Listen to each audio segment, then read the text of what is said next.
Renungan Harian Sabtu 22 Agustus 2020.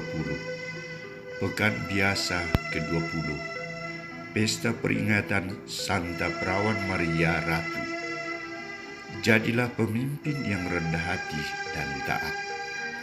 Bacaan pertama diambil dari Nubuat Nabi Yeskiel bab 43 ayat 1-7a dan bacaan Injil dari Injil Matius bab 23 ayat 1-12. Saudara-saudariku terkasih, menjelang pemilihan bupati, wali kota, gubernur atau anggota DPR RI, DPRD, dan DPD, selalu ada kampanye. Banyak janji yang dikemas dalam sebuah ungkapan yang indah dan meyakinkan pendengar atau massa yang akan memilih. Tetapi berapa persen janji yang akan dilaksanakan? Kadang hanya menjadi sebuah adegan kebohongan yang tak dapat dipercaya lagi. Sampai berapa lama lagi hal ini akan bertahan dan berpengaruh? Siapa yang berani mengkritik situasi seperti ini? Dan model kepemimpinan apa yang dibutuhkan menurut tuntutan dari Yesus sendiri? Saudara-saudariku terkasih, bertolak dari 3 pertanyaan di atas, Santo Matius menampilkan sikap Yesus yang semakin keras untuk mengkritik situasi yang terjadi dalam kehidupan bangsa Israel pada saat itu.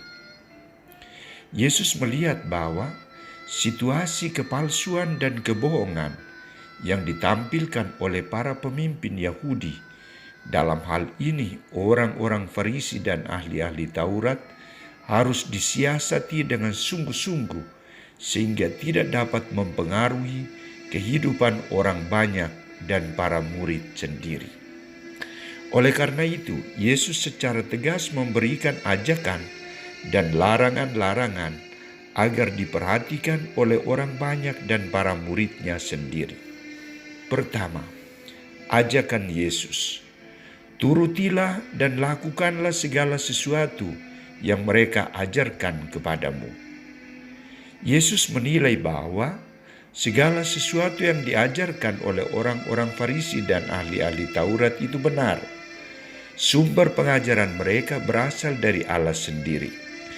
Maka sikap para murid adalah mentaati, menuruti, dan melakukan segala sesuatu yang diajarkan kepada mereka. Kedua, larangan Yesus. Jangan mengikuti perilaku mereka. Apa itu? Yang disebutkan Yesus dalam Injil adalah hanya mencari kesenangan di atas penderitaan orang lain, hanya mau mencari pujian, pamor, suka tampil, selalu mau nomor 1, gila hormat, mau disebut rabi, bapa, dan pemimpin. Menurut Yesus, perbuatan-perbuatan seperti ini sangat bertentangan dengan hukum yang diajarkan dalam hukum Taurat Musa. Karena itu ia melarang para muridnya dan orang banyak agar tidak memanfaatkan kepemimpinan sebagai kesempatan untuk mencari keuntungan dan kemegahan diri. Ketiga, model kepemimpinan yang ditawarkan Yesus. Model kepemimpinan yang ditawarkan Yesus adalah menjadi pelayan yang rendah hati. Barang siapa menjadi yang terbesar di antara kamu, hendaklah menjadi pelayanmu. Dan barang siapa meninggikan dirinya akan direndahkan, dan barang siapa merendahkan dirinya akan ditinggikan.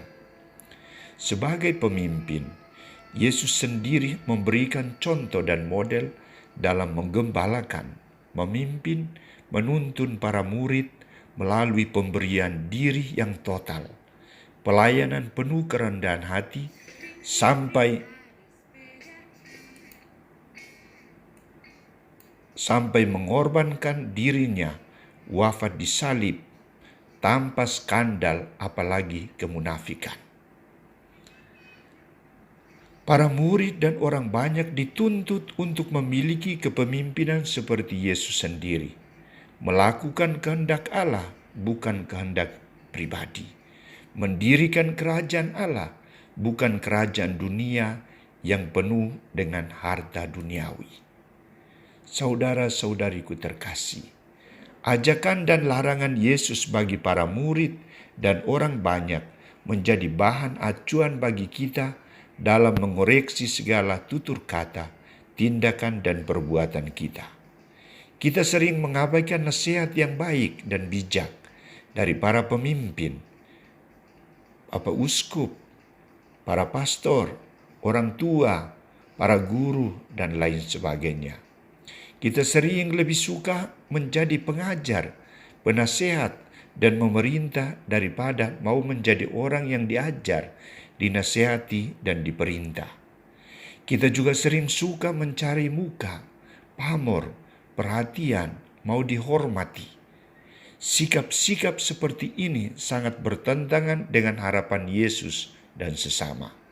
Maka patutlah kita belajar dari Santa Perawan Maria Ratu yang kita rayakan pestanya hari ini.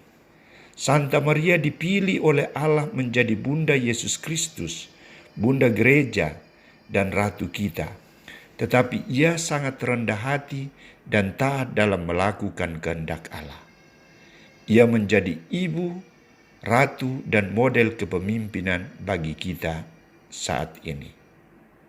Semoga ia senantiasa mendoakan kita. Amin.